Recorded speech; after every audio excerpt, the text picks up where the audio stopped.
शान टीवी के मोअज़्ज़िज़ दोस्तों, अस्सलाम वालेकुम। नाज़रीन गिरामी, दुनिया इस वक्त निहायत अजीब और गरीब हालात से गुजर रही है। इसराइल और फ़लस्तीन के दरमियान जारी खौफनाक जंग ने कई तरह के मुबाहिसों, तज्ज़ियों और मुस्तकबिल की पेशन गोइयों को जन्म दिया है। कई मुबस्सिरीन का कहना है कि ये जंग एक बहुत बड़े तूफान का नुक्ता आगाज हो सकती है और यहूदी इस जंग के जरिए अपने अरसे दराज से संभालने हुए मकासद हासिल करना चाहते हैं। के बाद आप सल्लल्लाहु अलैहि वसल्लम ने मेराज पर तशरीफ ले गए। इस मुकाम की अहमियत और फजीलत उस वक्त और बढ़ जाती है जब मालूम होता है कि अब तक आने वाले बेशतर अनबिया इसी मकाम पर मदफन है। यही वो जगह है कि जिसके बारे में हमें कुरान और हदीस में बताया गया है कि वक्त आखिर यही वो मकाम होगा जो हक को बातिल का फैसला करेगा। यहीं पर तमाम अलम इस्लाम इकट्ठी होकर पूरी दुनिया पर गलबा पाएंगे। लेकिन प्यारे साथियों, बैतुल मुक़द्दस से मुत्तल्लिक़ ये तमाम तर तफसीलात वो है जिनका ताल्लुक मुसलमानों से है। बैतुल मुक़द्दस एक ऐसा मुकाम है जो मुसलमानों के साथ साथ दुनिया के तमाम बाकी मज़ाहिब के लिए भी निहायत अहमियत का हामिल है। मुसलमानों की तरह यहूदी और ईसाई तबका फ़िक्र के लोग भी इस मकाम को निहायत इज्जत और एहतराम की नज़र से देखते हैं। जहां मुसलमान बैतुल मुक़द्दस को अपना किबला अव्वल होने की हैसियत से बेहद मोहब्बत और एहतराम की नज़र से देखते हैं, यहूदी इस मुकाम को इसलिए अफजल समझते हैं कि इनके नज़दीक ये मुकाम है जहां हज़रत इब्राहीम अलैहिस्सलाम ने अपने बेटे हज़रत इस्माइल अलैहिस्सलाम की कुर्बानी दी थी, और यही वो मुकाम है जहां उन्होंने हैकल सुलेमानी तामीर किया था जो कि बाद में तबाह हो गया। दूसरी तरफ ईसाइयत के पैरोकार भी बैतुल मुक़द्दस को अपने लिए निहायत काबिल एहतराम और बाबरकत मकाम मानते हैं।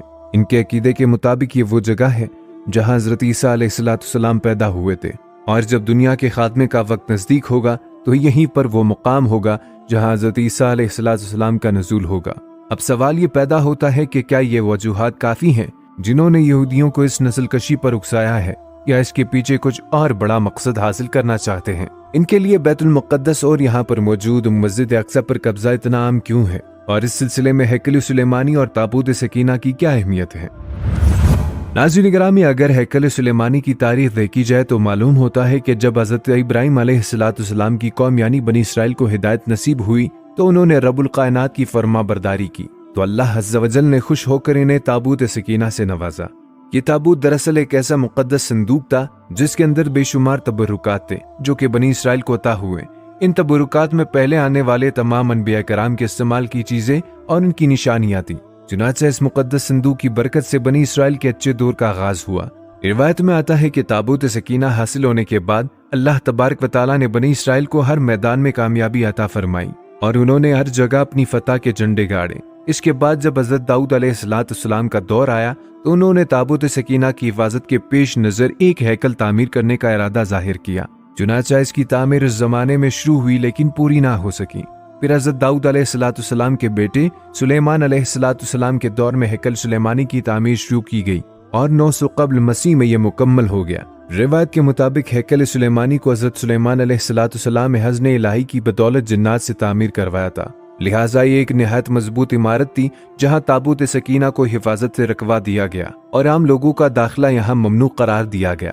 इसके बाद की रिवायत बताती है कि हज़रत सुलेमान अलैहिस्सलाम की वफात के बाद कौम बनी इसराइल एक मरतबा फिर गुमराही कुन अकायद में डूब गई और अल्लाह तबारक व तआला की नाफरमानियों पर तुल गए। चुनांचे अल्लाह तबारक व तआला ने बनी इसराइल की कौम पर एक दर्दनाक आजाब नाजिल किया और बेशतर हलाक हो गए।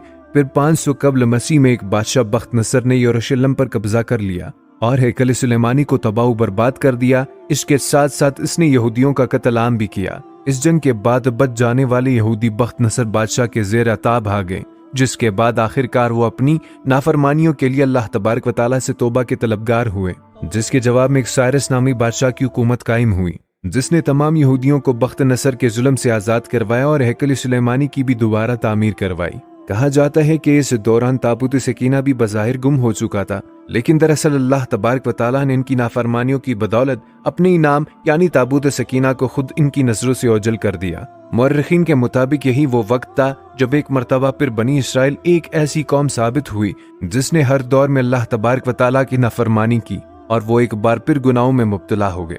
चुनांचे अल्लाह तबारक व तआला ने इनकी हिदायत के लिए हज़रत ईसा अलैहिस्सलाम को मबूस फरमाया, लेकिन यह ऐसी बदबख्त कौम साबित हुई कि इन्होंने हज़रत ईसा अलैहिस्सलाम को अपना दुश्मन समझ लिया और इन्हें कत्ल करने के दर पे हो गए।